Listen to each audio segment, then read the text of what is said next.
Because I realized that what was living behind that boy's eyes was purely and simply evil.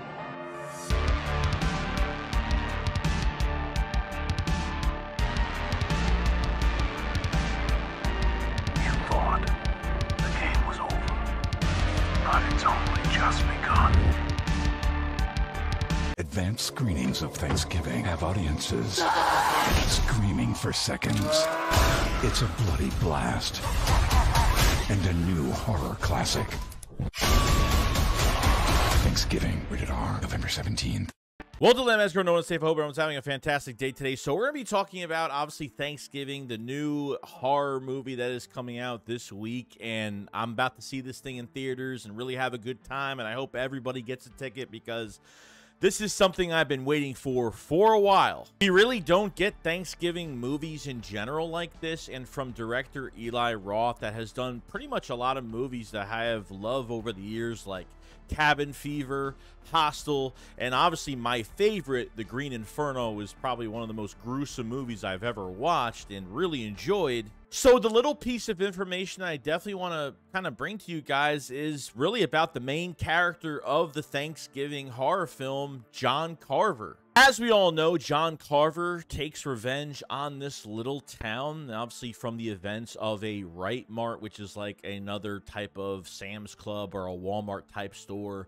Horrific events happen in that store, and really this, I think a year later, John Carver comes just to get his revenge, and you obviously know what's going to happen in this movie. Now, Eli Roth had an interview about the killer John Carver, and interesting enough, he had some things to say that in every scene that John Carver is in, it was played by a different person each scene or a stranger. When the actor, when they're the killer, they have a secret. So they're putting on, you know, the mask is what you wear when you're killing, but there's also another mask, and that's the mask you put on for everybody else.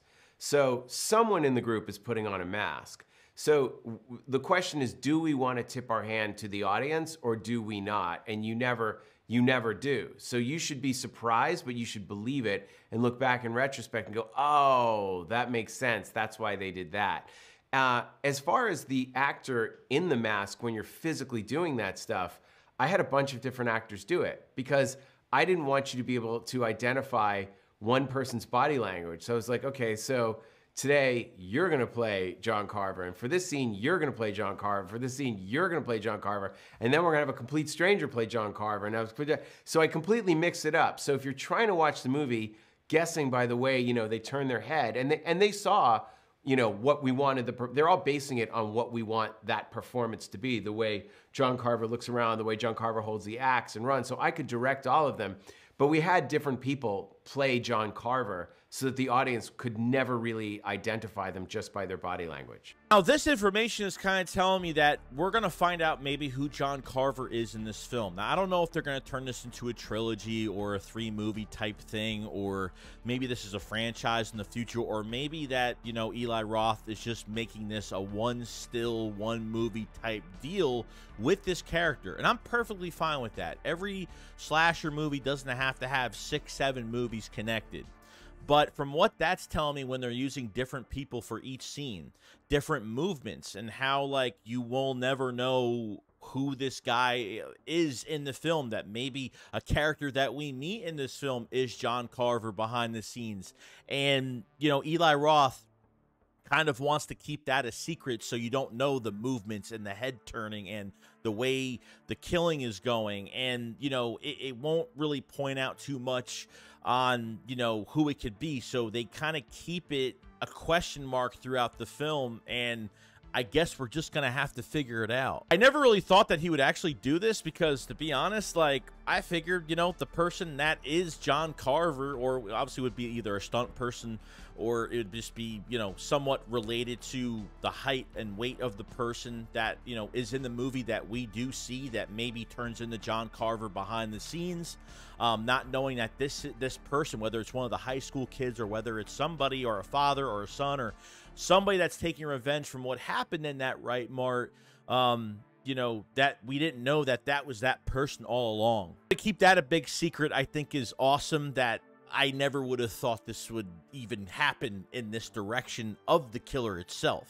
Another thing to talk about is the sound effects to movies, and really between Eli Roth's work, and sometimes he's very nervous about doing sound effects because sometimes the one thing that he wants to do is make sure that people are screaming in the theater, and I think that's the most important thing here. From a specific kill that he's about to do in certain films and in certain scenes, you know, he will put like combinations of different tools to work. He'll even go to the grocery store and get certain foods and mash them together and make everything sound so disgusting at times.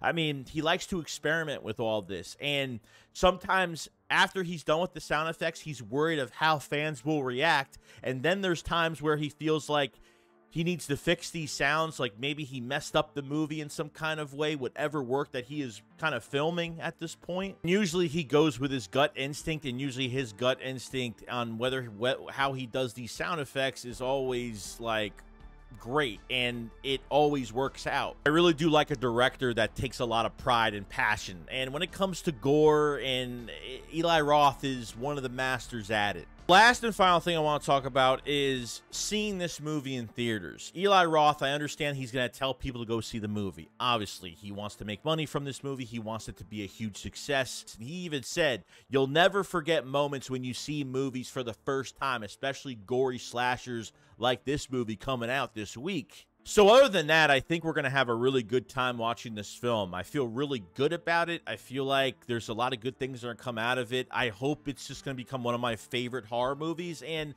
I'm not expecting too much. I'm not expecting too little. I'm right in the middle, and I think I'm going to go to the movies and just have a good time. And it's apparently going to be a wild ride type film with a lot of gore and hopefully a good story connected to it, even if the story is not the most perfect thing we even heard about.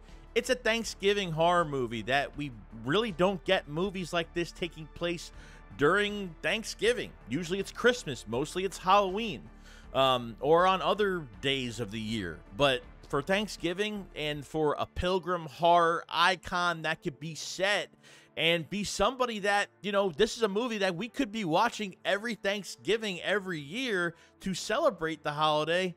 I can't complain at all. I think it's going to be a lot of fun. Let me know if you guys are getting tickets. Let me know if you guys, what do you think of the movie? If you are going to enjoy it, not enjoy it. If you're going to wait till it goes, you know, on digital or whatnot, go see the movie. I promise you, you're going to have a good time. Bring a group of friends with you and do what you got to do. Trust me.